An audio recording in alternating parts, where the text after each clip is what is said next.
교만을 치료하려면 세 가지 영역을 좀 기억해야 됩니다. 첫째, 망각, 비교, 경쟁. 이 세 가지를 우리가 교만에서. 교만을 먼저 치유하기는 어려워요. 어렵지만 그래도 이런 부분이 하나씩 무너지기 시작하면은 그래도 우리가 조금 겸손한 뭐 이렇게 좀 척이라도 할 수 있을 거 아니에요. 교만은 평생과 싸우는 적이지만 그래도 뭔가를 하나님께서 겸손하게 만들어 갔으니 그런 것을 우리가 할 수는 있다 생각이 듭니다. 첫째, 교만의 영적 뿌리는 망각입니다. 망각은 한마디로 우리가 누군가를 잊어버리는 거예요. 오늘 피조물이에요. 피조물이기 때문에 전적으로 하나님만 의지하고 바라보며 살아야 됩니다. 이런 우리 피조물이라는 순간을 잊어버리는 순간 우리는 뭐예요? 교만의 덫에 빠지게 되어집니다. 자, 벌써 사단이 와서요, 이 아담과 이브를 유혹하게 되어질 때요, 유혹하게 되어질 때, 여러분 뭡니까? 거짓말 하잖아요. 내가 이것을 먹으면 하나님처럼 돼요. 자, 그 거짓말이 뭐가 지금 전제되어 있습니까? 너는 피조물이라는 사실을 잊어버리게 만들잖아요. 하나님이 될 수 있다는 착각 속에 들어간 순간 뭐야? 나의 뿌리를 잃어버린단 말이야. 나는 아니야.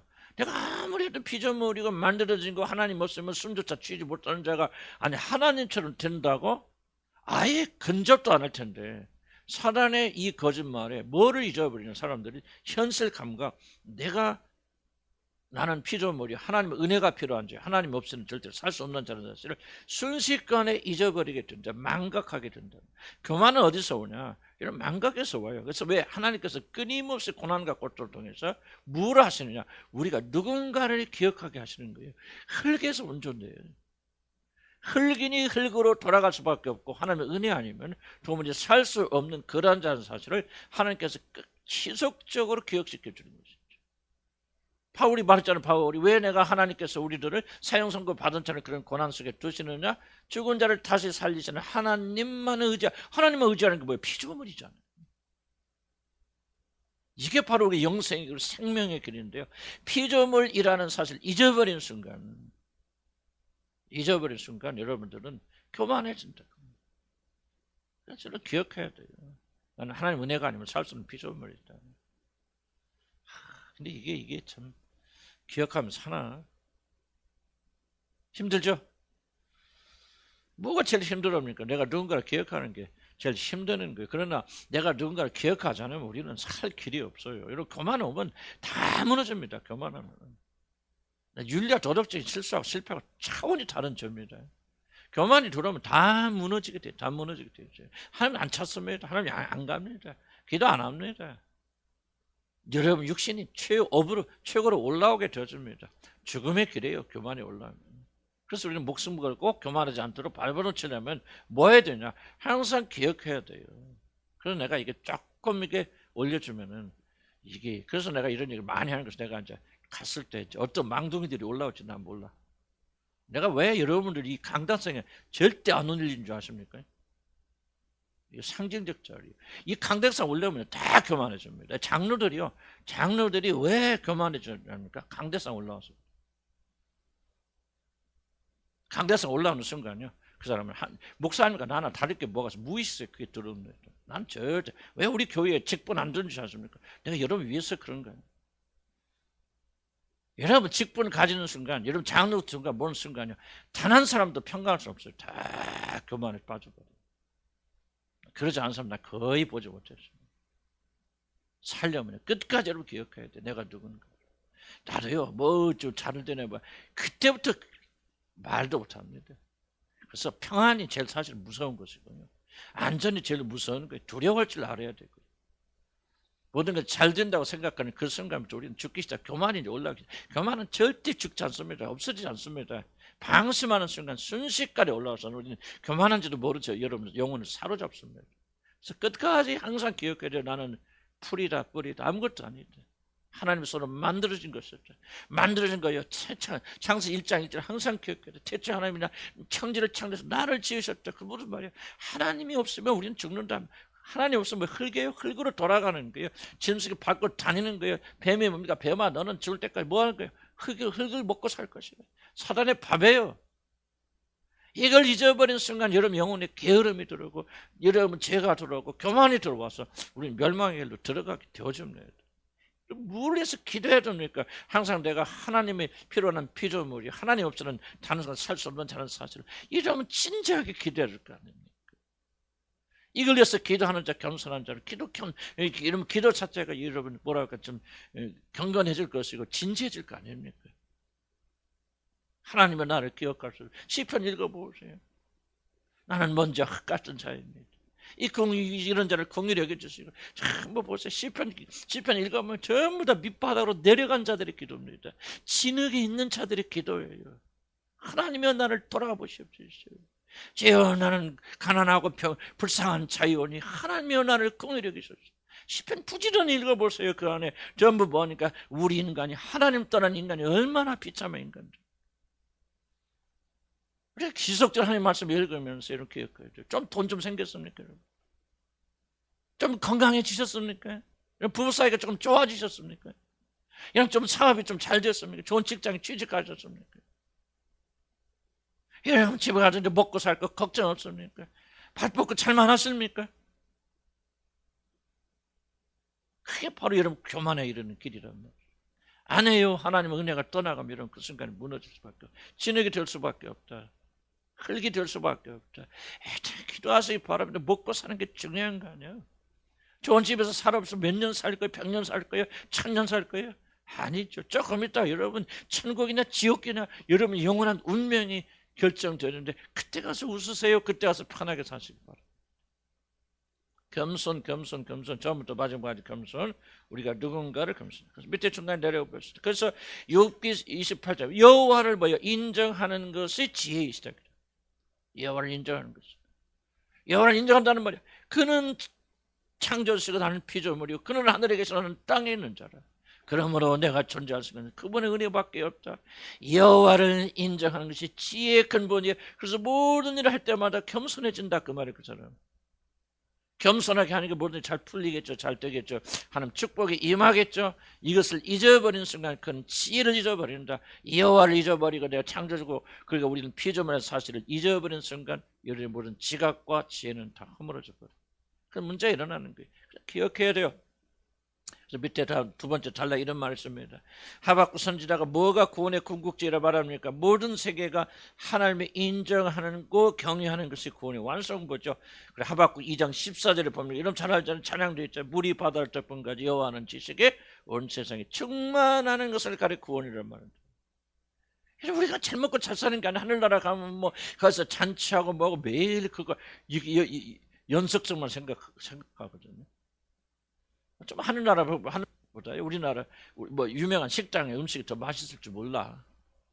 하나님 나라는 그런 나라가 아니에요. 하나님 나라 특징은 여호와라는 지식이 충만해졌어요. 그는 창조주시 우리는 피조물이라. 그래서 온전히 기쁨과 감사함으로 100% 그분만을 의지하고 바라보. 육신의 저항이 하나도 없어요. 우리가 그분만을 의지하고 바라봐서 그분을 충만케 되는 것이 하늘나라의 본질이란 말이에요. 이해가세요? 별로 취미 없습니까, 여러분? 관심 없으십니까? 이러면 이 세상에서 이런 추구하는 모든 질서는 다 끝날 겁니다. 하늘나라는요, 먹고 마시는 것이 아니에요. 먹고 마시는 것이 있을지 모르겠지만요. 그러나 그것이 주가 아닙니다. 하나님을 주는 뭐예요? 정말 여호와 하나님 아는 지식을 충만해져서 하나님만 아는 것이 기쁨이고 즐거움이고 감사가 감격이고 그런 나라가 하나님 나라였거든요. 우리 이 세상에 살면서도 그런 나라를 체험하고 나가야 된다. 그런 생각이 듭니다. 그래서 하나님 아는 지식이 뭐예요? 하나님 아는 지식은 반드시 두 가지 다릅니다. 그 뒤에 자기를 아는 지식이 거기서 나옵니다. 하나님 알지 못하고 우리가 하나님 비교하면 우리가 얼마나 미천한 존재들이니까 먼지만도 못한 존재라는 사실. 그러므로 하나님만 의지하고 살아야 된다. 이것이 하나님 아는 지식이 우리를 아는 지식이잖아요. 그래서 피조물, 그래서 창조주 하나님 앞에서 겸손히 인정하고 오직 그분만을 의지하며 사는 겸손한 삶의 구원의 삶이 있습니다. 오직 그만을 창조 하나님을 인정하기 때문에 하나님 자신을 피조물로서 낮추며 겸손히 사는 것이 구원의 중요한 목적이고 이것이 안식이 이르는 길입니다. 다른 거 없어요. 믿음은 그냥 하나님만 의지하고 바라고. 우리는 아무것도 아니에요. 아무것도 할 수 없어. 그러니까 하나님만 의지하고 하나님 바라는 게 구원의 삶 아니에요. 거기서 윤리와 도덕이 나오는 겁니다. 윤리와 도덕이 목적 아니에요. 그것이 기독교 핵심이 아니에요. 그래서 우리는 만들어진 필요한 사실 항상 기억해야 된다. 겸손이 다른 것이 아니라 자신의 한계 안에서 자신을 낮추며 사는 것, 제자리 찾는 것이 겸손 아닌가. 그럼 29페이지 보면요, 인간의 교만은 인간 자신의 위치에 망가에 시작됩니다. 그래서 항상 여러분 기억하세요. 기도하세요. 나는 피조물이요 하나님 없으면 아무것도 할 수 없습니다. 당신은 하늘에 계시고 나는 땅에 있습니다. 이것이 여러분의 삶을 지배해야 됩니다. 조금 잘하면 조금 잘 되면 그냥 어디 하나님 없어도 그냥 천년만년 살 것 같이. 하나님을 망각하고 나를 망각하면 그 인생 종치는 거예요. 하나님 누구신가를 기억할 동시에 내가 누군가를 기억해야 벗어나 정답이 나오죠. 우리가 살 수 있는 길은 전적으로 하나님을 의지하고 의존하고 순종하는 길밖에 없다. 이것은 생명의 길이죠. 하나님 모르면 안 되고 나 모르면 안 돼요. 내가 잘난 줄 알으면 제가 하나님 의지할 필요 있어 없죠? 하나님 누구신가를 모르면 우리가 그분을 의지할 수 없죠. 하나님 알고 우리를 알고 결론은 딱 하나예요. 우리가 살 길은 전적으로 하나님을 의지하는 길밖에 없다. 여러분, 교만의 심리적 뿌리 비교입니다. 교만은 비교에서 옵니다. 자신과 다른 사람을 비교해 자신이 우월하다는 생각이 들 때 교만은 우리 안에서 머리를 들기 시작해요. 비교가 없으면 교만도 없습니다. 교만한 자들은 항상 근데 교만하지 않은 사람 누가 있을까요? 다 비교하죠. 비교가 있는 한은 교만은 끊어지지 않습니다. 두 가지 비교가 있죠. 높은 사람과 비교하고 잘난 사람과 비교하고 하나님과 우리 자신을 비교하잖아요. 자, 벌써 에덴의 동산에서 너 하나님처럼 자, 뭐 할까요? 하나님 이거 먹으면 하나님처럼 될 거예요. 지금 뭐하고 있어요 지금 사단이? 비교하고 있죠. 누구요? 온전하신 하나님과 그러지 못한 자기 자신을 비교하면서 만들 공백 있잖아요. 이 공백을 사단이 파고드는 거지. 이 공백을 메꿀 수 있는 게 뭐예요? 선악과 먹으면 돼. 이해가 무슨 말인지 다시 한번. 에덴 동산에 일어난 게 뭐죠? 자, 와서 보죠. 내가 이 선악과를 먹으면은 하나님처럼 되어 모든 걸 알게 되어준다. 이 말씀에 무궁무진한 진리가 담겨져. 지금 제시하는 게 뭐예요? 뭐를 하죠? 비교하는 거죠. 온전하신 하나님, 너는 뭐야? 비어 있잖아 지금. 온전하지 못해. 참 훌륭해, 똑똑해. 너 지금 지혜가 한이 없어. 그런데 너와 하나님께 차이가 있어. 그러니까 그런데 만약에 하나님이 그 말씀 이 열매를 먹기만 하면은 이 공백이 사라져서 하나님과 같아질 거야. 만약 비교하지 않았더라면. 나 그 관심 없어. 나 하나님처럼 되는 거 무슨 관심 있어요. 나 지금 행복하고 감사하고 하나님 이렇게 은혜 주시 너무너무 행복해. 내가 누군데 감히 만약 흙에서 죄진 자 하나님과 나를 비교해 하고 비교하지 않았더라면 예전의 비극은 일어나지 않았을 것이죠. 모든 죄는 어디서 시작되냐? 비교에서 시작됩니다. 여러분 지금 무슨 갈등 없어요? 무의식이지만 여러분 왜 많은 갈등하고 있습니까? 좀 여러분 보세요. 이런 중학교밖에 못 나와서 나 초등학교밖에 못 나와서 왜 그것이 수치스럽습니까? 비교하기 때문에 그래. 누군가 대학 나오고 똑똑한 사람 비교하니까 내가 초라해 보이잖아요. 나 우리 집 전셋집도 아니고 사골셋집이야. 왜 그런데 이렇게 힘들습니까? 그렇게 사시는 게? 응? 왜 이렇게 힘들습니까? 누군가 좋은 집을 가지고 사는 사람과 무의식적으로 비교하기 그 사람에 비해서 나는 누구야 도대체 난 형편없는 사람이라는 게 증명이 되기 때문에 비교하기 때문에 힘든 거 아니에요? 그렇지 않아요? 비교 안 는다면 왜 힘들어요? 두 가지가 있죠. 비교는 두 가지. 첫째는 뭐냐? 나보다 훨씬 높은 사람을 비교해서 뭐가 생겨요? 비교하면은 그렇지 열등감이 생기죠. 이 열등감을 없애기 위해서 우리가 발버둥을 치고 있습니다. 그럼 어떻게 없앱니까? 나보다 못한 사람을 또 비교하죠. 비교하면서 뭐냐? 거기서 우월감을 느끼죠. 이해가죠? 중요한 게 이해갑니까? 이해가면 안 가듯이 이해가십니까? 반복 많이 했습니다.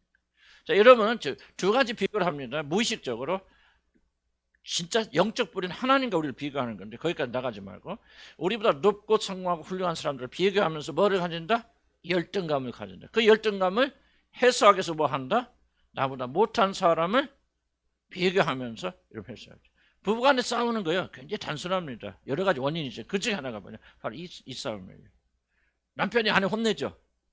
잘못했다고 말하죠. 또 아내는 또 남편과 뭐냐? 너 잘못해서 당신이 문제 그러죠. 왜 그럴까요? 비교하는 거예요 지금. 그럼 밖에 나가서 또는 만나서 다른 여자와 나 자신을 비교하니까 너무 내가 형편없어. 난 좀 이렇게 못난 사람이야. 하니까 뭐가 열등감이 생기죠. 그 열등감 어디서 해소합니까? 그래도 나는 너보다는 나아. 그래서 뭐가 우월감이 생기죠.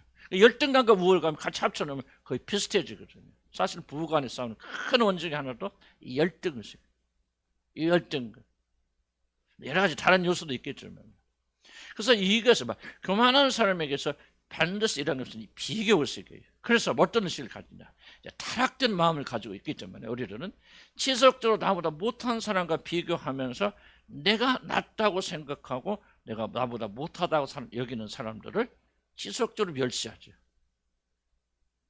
아니, 교회 안에서도 그렇습니다. 저 사람 왜 저렇게 믿지? 아우, 매일 저렇게 불면, 아우, 왜 그런지 모르겠어? 그럼 지금 뭐 하고 있습니까? 비교하면서 나는 너보다 나아. 그럼 왜 그렇게 비교합니까? 열등감이 있기 때문에. 교회 안에서 시기, 질투 이런 비교가 얼마나 많이 일어나고 있습니까? 이 모든 열등과 비교와 시기 어디서 나옵니까? 비교하는 데서 나옵니다. 비교가 없으면 교만 없습니다. 비교하면 그래도 나는 낫죠. 그래, 우리 치유할 때도 그래, 치유할 때 보니까 아우, 저 사람들 뭐 저렇게 막 이런 문제 저런 문제 저렇게 살았다네. 그런데 나는 말이지. 비교하잖아요. 그럼 왜 비교합니까? 열등감 때문에 비교하잖아요. 비교하면서 여러분의 교만이 일어나지 않습니까? 이게 엄청나게 심각한 그런 문제죠. 비교하지 말아야 돼요. 무의식적인 비교하지 말아야 돼요. 비교하면 교만해서 못 벗어납니다. 열등감과 교만은 같이 가는 거예요. 교만한 사람 밑에 뿌리는 뭐가 아니냐, 열심한 열등감이 있습니다. 겉으로 교만해서 나는 잘나서 의시되고 뭔가를 여러분 지속적으로 여러분 내가 괜찮은 사람을 보여주기 위해서 발버둥 치고 말하고 다니고 다 표현하잖아요. 근데 그 밑에는 뭐냐, 심각한 열등감이 있습니다. 이걸 상쇄할 길이 없어. 주님 앞에 가지고 나가야 되는데 가지고 나가지 않아. 그러니까 무의식적으로 다른 사람과 비교하면서 그래도 나는 저 사람보다 낫잖아 하면서 열등감이 상쇄해서 나가는 것이죠. 무슨 뜻인가 이해가시죠? 아마 안 걸리는 사람 없을 것 같아요. 이 문제는. 세 번째, 경쟁. 그러니까 경쟁 비슷한 차원에 비교하면 경쟁하죠. 끊임없이 경쟁해서 이겨야 됩니다. 내가 무엇인가를 괜찮다는 사람과 다른 사람에게 입증해야 돼요. 경쟁에서 이겨내서 내가 잘하는 사람을 보여줘야 됩니다. 그래서 보면은 다른 사람과 비교해서 자신이 우월하다는 것을 자랑하는 것으로 자신의 공허한 실패 의식을 덮습니다. 때문에 교만한 사람은 자신 스스로와 다른 사람을 항상 무의식적으로 비교하고 그들과의 경쟁에서 반드시 승리해야 하는 강박감을 가지게 됩니다. 특히 자녀들 있는 부모들은 이 경쟁을 굉장히 많이 합니다. 무의식적으로. 우리 교회는 그런 일 없기를 바랍니다만 무의식적으로. 그러니까 다른 자녀를 비판하고 판단하고. 그건 뭐냐? 얘들을 저따위로 길렀어? 하면서 뭐합니까? 나는 그래도 이 사람은 나는 그렇게 안 길르지? 하면서 뭐합니까? 자기 하는 순간에 열등감을 이 교만으로 덮어나갑니다. 그래서 지속적으로 경쟁하게 됩니다. 우리 교회는 뭐 그런 물 없기를 바랍니다만 누가 압니까? 경쟁하지. 비교, 경쟁, 비교, 경쟁, 비교, 경쟁, 비교, 경쟁. 다른 사람 바라보지만 다른 사람 어떻게 믿든지 그거 쳐다보고, 물론 도전은 받을 수 있고 우리가 나도 저렇게 열심히 믿어야 돼. 하지만 자기 자신을 비교하지 말라 그 말이에요. 비교와 경쟁은 사단의 강력한 무기입니다. 우리를 파괴하는. 이건 세상의 모든 시스템 뭐예요? 비교 경쟁이잖아요. 그렇게 해서 최대한적으로 우리의 어떤 그런 능력을 끌어올려서 성공하게 만드는 게 세상의 모든 방법이에요. 하늘나라는 그게 아니죠. 경쟁 얼마나 심합니까? 세상에 요즘 한국 미쳐 돌아가요. 한국은 저주받은 나라예요. 어린이들 보세요. 초등학교 유치원에서 영어 가르치는 나라가 어디가 있습니까? 세상에 초등학교 애들이 전부 중학교 과정 다 끼고 고등학교 배워. 이거 세상에 전무한 나라예요. 왜 경쟁이에요? 경쟁.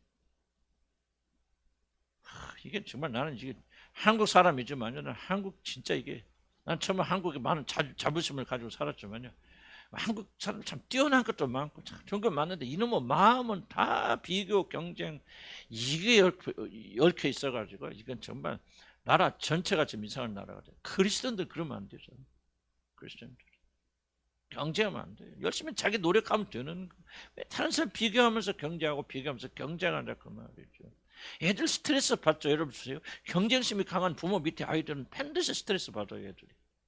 나는 그렇게 안 합니다. 안 한다고 하지 마세요. 애들 몸에서 드러납니다. 여러분 경쟁 내려놓으셔야 되고 온전히 비교하는 걸 내려놓으셔야 되고 온전히 애들을 있는 그대로 받아주지 않으면 여러분 자녀들이 앓고 있는 병은 잘 안 낫습니다. 의사들이 치료하는 한계가 있어. 그들의 마음 못 만져주잖아요. 의사들이 어떻게 만져? 약은 주고 수술할 수 있지만 그러나 그들의 마음에 안정을 주는 거 뭐예요? 부모들이 그들을 사랑으로 비교와 경쟁과 이 속에서 아이들이 심각하게 경쟁을 느끼거든요. 경쟁에서 처진 아이들은 영원히 처집니다. 이제로. 벌써 가정에서부터 경쟁 실패하잖아요. 그럼 학교 가서 실패한 아이들이 학교에서 공부 잘한다고 불가능하죠. 세상에 나서 경쟁한다 불가능합니다. 누가 세상에서 잘 사는 줄 압니까? 경쟁을 잘하는 아이들이 잘하는 게 아니에요. 세상에서 성공한 아이들은요, 가정에서 안정되게 사랑받은 아이들이에요. 어떻게 해도 받아줄 용납한 아이들은 자신감이 있고 실패해도 괜찮아. 실패를 두려워하지 않아. 그런데 경쟁 차려서 잘하는 아이들은 뭐죠? 실패하면 난 끝이야. 그냥 강박관념을 가지죠. 그래서 이상한 술수가 나오죠. 그리고 나오죠. 그래서 도태되어 보세요. 실패하죠. 가정에서 거의 99% 애들 만들어 나가죠. 여러분 마음속에 비교와 경쟁이 있는데 어떻게 아까도 얘기했잖아요. 내가 교도소에 일하는 아니 당신이 교도소에 갇혀 있는 사람이 어떻게 교도소에 갇혀 있는 사람을 도와주냐 그러면 너부터 나와라. 나는 굉장히 충격적이지만 내 일생에 잊지 않는 말씀으로 내가 마음속에 자리 잡고 있거든요. 이런 비교와 경쟁, 교만에서부터 여러분 자유로워지지 않는다면 여러분 자녀들은 다 희생자들이에요. 때려야만 희생자입니까? 아니잖아요. 비교 경쟁시키고. 여러분 정말 우리 자신이 변화가 돼야 되고 다른 사람이 여러분 행복하고 기뻐해야 되는데 이렇게 앉아서 직장 없는 분들은 다른 사람 계속 비교하면서 여러분 힘들잖아요. 예를 들자면 그럼 여러분 어떻게 평강을 누릴 수 있고 하나님을 기뻐하고 즐거워 감사할 수 있습니까? 비교 경쟁 내려놔야 돼요. 좀 비교하지 마세요. 경쟁하지 마세요. 내 자식과 다른 자식들 비교하지 마시고 경쟁하지 마시고요. 경쟁에서 이기면 여러분이 훌륭 맞습니까? 누구를 위한 경쟁이에요? 누구를 위한 비교예요? 정말 나를 위한 거 아니에요? 여기서 자유롭지 않은데 어떻게 여러분 자녀들이 자유롭게 되냐고요? 자유로워야 돼요. 풀어줘야 돼요. 이게 경쟁은 교만에서 나오는 거예요. 교만에서 나오는 거예요. 교만해질 회개할 때는 경쟁을 놓는 거예요. 비교하지 않는 거예요. 자유로워야 돼요. 그래서 예수 안에서 자유롭게 됐잖아. 근데 왜 그렇게 세상에 미어 있냐 그 말이야. 풀어주라 그 말이야.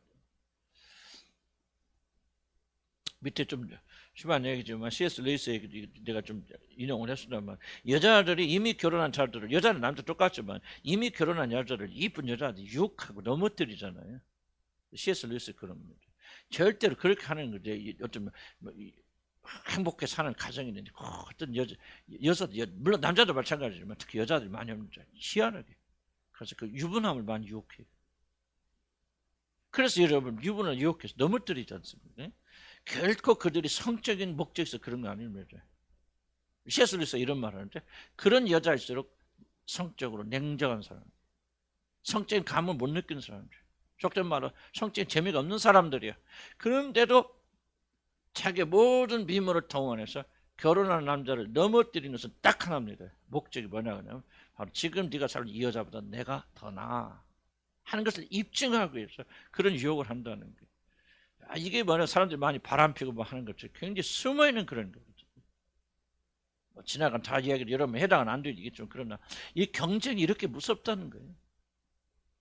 내가 다른 여자보다 뛰어난 여자, 네 남편이 네가 아닌 나에게 반할 수밖에 그런 여자라는 것을 입증하기 위해서 뭐하냐? 가정 파괴도 서슴지 않는다. 얼마나 이게 무서운 일인지 몰라요. 우리 과거로 돌아가면 우리가 또 여러 가지로 이야기지만 뭐 그런 건 중요한 우리가 다시 들춰내기는 싫고 여러분 이 뿌리가 여러분에게 남아있을 수도 있다. 이 경쟁의 뿌리가, 이 교만의 뿌리가. 성공한 사람 돈도 뭐 머스크나 그런 사람들이 무슨 뭐 돈 상관없어. 돈은 개념 없어요. 다만 내가 너보다 더 많다. 돈의 경쟁에서 이겨야 돼요. 이 오직 이거 하나입니다. 이재용이 다른 거 아니에요. 뭐 삼성이 다른 걸 꺾어야 된다. 이겨야 된다. 우리가 1등이다. 운동장 1등 금메달이 목적이 아닙니다. 내가 널 이겼다. 이게 그들 희열이에요. 희열. 축구 경기 이겼다 말이지. 짐은 그러면 왜 이렇게 초상납니까? 우리가 졌다는 거예요. 우리가 이겼다는 거예요. 그게 뭐가 다릅니까? 엄청나게 우리에게 다르게 다가온다. 경쟁이 그렇다. 경쟁.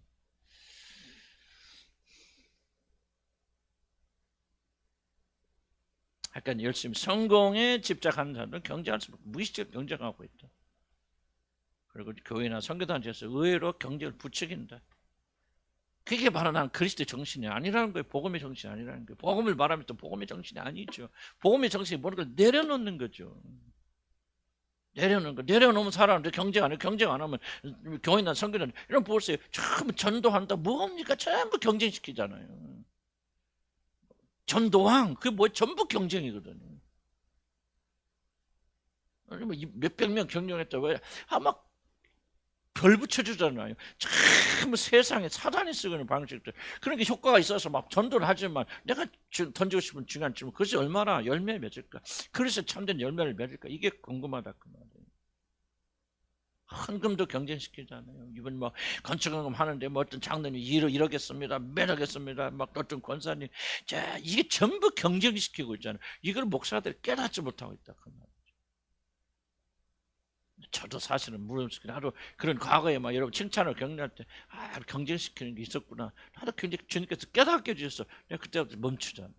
아니다. 악이다. 지금도 그런 육신의 습관이 나올 수도 있겠잖아요. 무의식 속에 항상 깨어 있어야 된다. 자기 마음을 관찰할 줄 알아야 된다. 자기 마음에서 무엇이 흘러가나 볼 줄 알아야 된다. 경쟁심을 자극해 성공하는 성공이 아니다.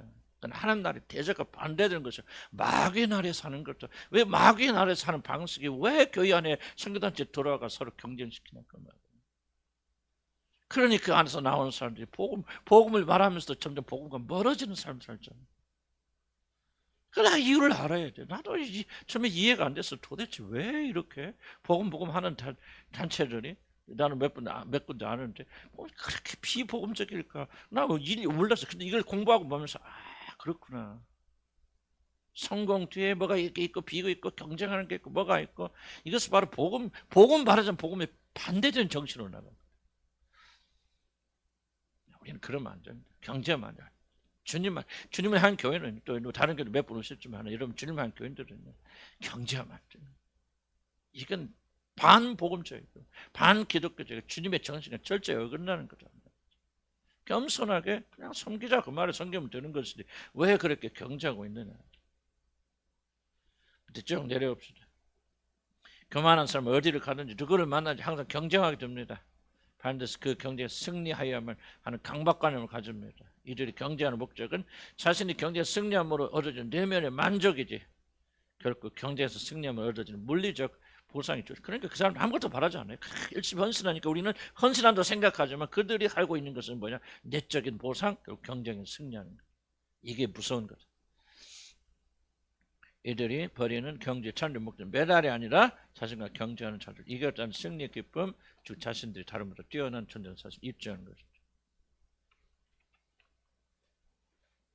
자, 이 세 가지를 여러분들이 제거하지 않는다면 발병해서 싸우지 않는다. 우리는 교만에서 벗어날 길이 없어요. 경쟁 내려놔야 되고 비교 여러분 내려놔야 됩니다. 비교하지 마시고 그다음에 잊어버리면 안 돼. 항상 나는 피조물 하는 은혜로만 산다. 이 세 가지를 기억하시고 교만과 싸우시면은 승리할 수 있어요.